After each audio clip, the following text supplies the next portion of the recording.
दादी माँ, एक कहानी सुनाना, कहानी सुनाने का टाइम हो गया। बिल्कुल सुना देते हैं। एक बहुत पुराने समय की बात है। तो उसमें क्या था कि एक चोर था। चोर, उसको चोरी करते करते बहुत टाइम हो गया था, बहुत ही परफेक्ट हो गया था वो।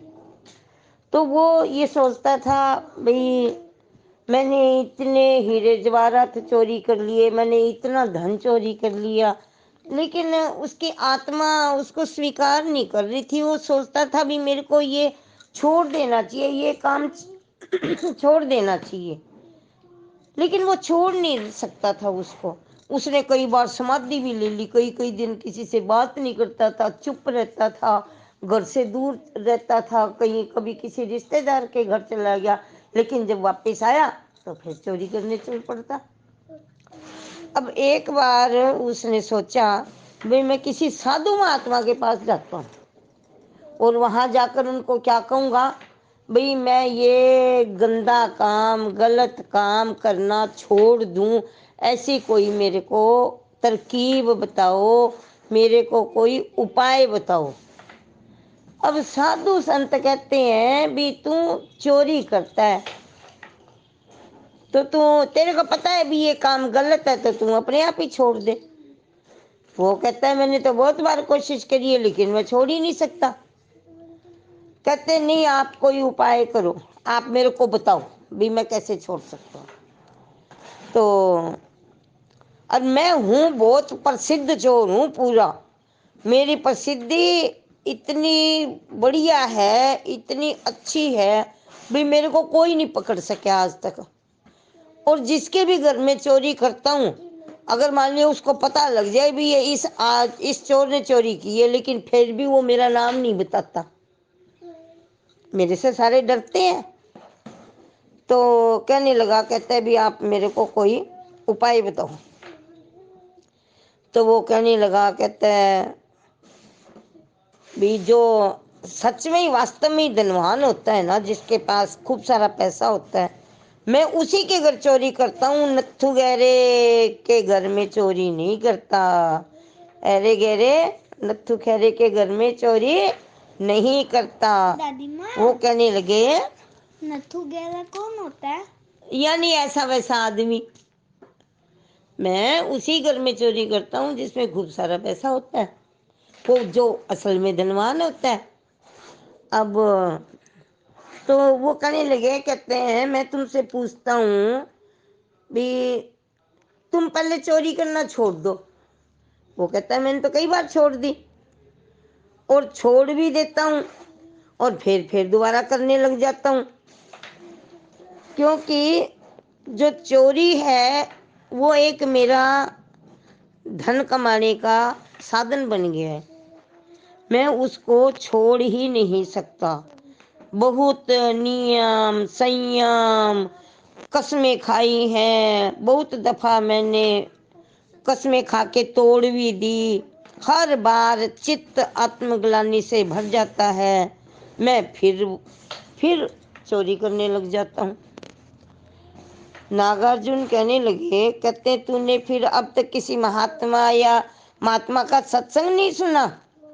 प्रभु का ध्यान करने से, प्रभु की बातें सुनने से, उसमें ध्यान लगाने से गलत काम छूट जाते हैं। फिर आगे क्या हुआ दादी माँ?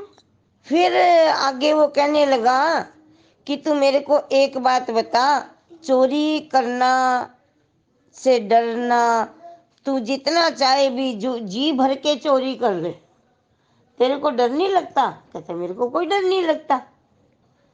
कहते चल मैं तेरे को एक उपाय बताता हूँ। कि क्या उपाय?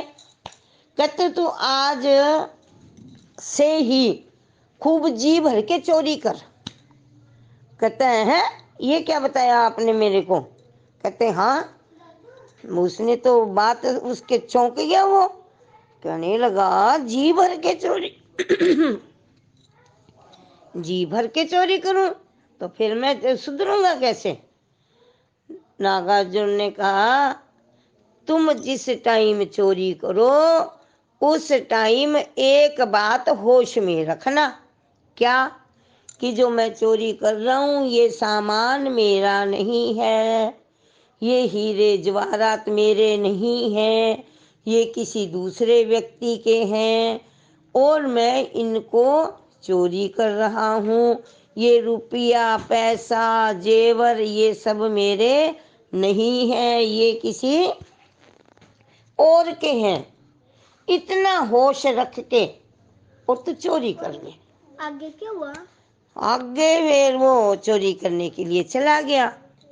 15 दिन बाद चोर ने चोरी करी। उसने क्या देखा, चोरी करना कि मैं चोर हूँ, मैं चोरी कर रहा हूँ। ये ताला खोला, देखो मैंने तिजोरी तोड़ ली, देखो मैंने हीरे जवाहरात निकाल लिए, लेकिन ये तो मेरे हैं ही नहीं। इतना होश आया, आते ही चोर सोचने लगा, वहीं तिजोरी को छोड़ के और अपने घर वापस भाग लिया। उसने सामान नहीं उठाया, यानी उसने चोरी नहीं की। फिर कुछ दिनों के बाद फिर उसने कहा कि तुमने मुझे फांस लिया, तूने मुझे मुश्किल में डाल दिया। कोई महात्मा मुझे मुश्किल में न डाल सका, ये कैसे हो गया? कस्में ले लेता था, फिर तोड़ देता था, फिर कस्में ले लेता था, फिर तोड़ देता था। मेरा ढंग हो गया था यही कि मैं जो वादा करता हूँ उससे मैं मुकर जाता हूँ। यही मेरी जीवन शैली हो गई थी, वही मेरी आदत बन गई थी। लेकिन तुमने मुझे तो उलझा के रख दिया। अरे महात्मा जी, आपने ये क्या किया? मेरे को ऐसी दुविधा में डाल दिया। अब मेरी बात सुनो, अब मैं होश में रहता हूँ, तिजोरी खुली रह जाती है, मैं सामान नहीं उठा सकता, उसकी चीज चोरी नहीं कर सकता, और मैं जाता भी धनवान घर में हूँ। कोई ऐसे वैसे आदमी के घर में, नत्थु गहरे के घर में मैं जाता नहीं हूँ। अब मैं जहाँ भी जाता हूँ हीरे जवाहरात मोती रुपया पैसा जेवरात सब मेरे सामने रखा होता है। लेकिन मैं सोचता हूँ मैं चोरी क्यों करूँ, मैं तो नहीं करता, और मैं सारा सामान वहीं छोड़कर आ जाता हूँ। अब नागार्जुन ने कहा, तू जान यह एक तेरा झंझट है, हमारा काम खत्म हो गया। अब तू जाने तेरा काम जाने, चोरी कर चाहे ना कर।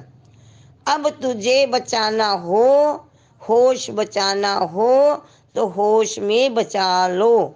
चोरी बचाना है चोरी बचा ले, हमें क्या लेना देना, तेरी जिंदगी तू जान, तेने जो काम करना है कर। चोर ने कहा, मेरी तो मुश्किल और भी खड़ी कर दी आपने, क्योंकि 2 बार होश को बचा लिया, चोरी किए बिना ही मैं घर लौट आया। जीवन में जो आनंद और शांति मैंने उन रातों में पाई, ऐसी मैंने कभी नहीं पाई। हीरे जवाहरात ले आता था जो कि मेरे किसी काम के नहीं होते थे, हीरे छोड़ आया, हाथ खाली थे, फिर भी वापस आ गया।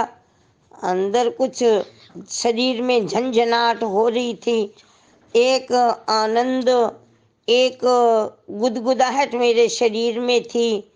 तिजोरी मैंने खोल ली थी, सामने हीरे दमदमा रहे थे, उनको छोड़कर मैं घर पे आ गया। पर ये मैंने कभी नहीं सोचा था कि चोरी न करने के बाद भी मेरे को इतना संतोष, इतना आनंद, ऐसी प्रफुल्लता जैसी मैंने पहले कभी नहीं देखी। एक तृप्ति पाई मैंने, ऐसा संतोष पाया मैंने। मैं तो सोच रहा था कि घर जाकर मन में पछतावा होगा कि मैंने तिजोरी तोड़ी और मैंने धन क्यों नहीं उठाया वहां से, हीरे जवाहरातों को वहां पर क्यों छोड़ के आ गया। मूर्छा तो अब फिर वापस नहीं ले सकता, क्योंकि जागृति तो बचानी ही होगी। तो नागार्जुन ने कहा, फिर तू समझ, जागृति बचानी है तो चोरी जाएगी, दोनों साथ नहीं चल सकते। शीतल चरित्र, आचरण ऊपरी बातें हैं। समाधि ध्यान भीतरी बात है। शील तो उसकी साधारण सी अभिव्यक्ति है। अपने आप जैसे तुम्हारे पीछे छाया चलती है, ऐसे ही समाधि के पीछे सम्यक आचरण चलता है। सम्यक बोध हो तो उसके पीछे सम्यक आचरण चलता है। और अगर तुम मूर्छित हो तो लाख उपाय कर लो, तुम्हारे सब उपाय व्यर्थ हो जाएंगे, तुम मूर्छित ही रहोगे। अगर तुम्हारे मन में जागृति आ गई है, तुम होश में हो, तो तुम कभी भी गलत काम नहीं कर सकते। तो बेटा, चोरी करना, गाली देना, झूठ बोलना, ये सब क्या है? ये सब एक अपराध हैं, जिनसे हमेशा अपने को बचा के रखना चाहिए। ऐसे गलत काम कभी नहीं करने चाहिए। और चोरी करने वाले को सजा मिलती है। चोरी करना पाप है, अपराध है। तो बच्चों, अपने मन को होश में रखो, एवरी टाइम होश में रखो कि हम जो भी करें, हे भगवान हमारे से कभी भी गलत काम मत करवाना। तो बच्चों, कहानी कैसी लगी? डैडी माँ सबसे अच्छी लगी। भागती दौड़ती दुनिया में आपके मूड को बनाए लाइट। 90.4 FM चेतना रेडियो संग्रिया।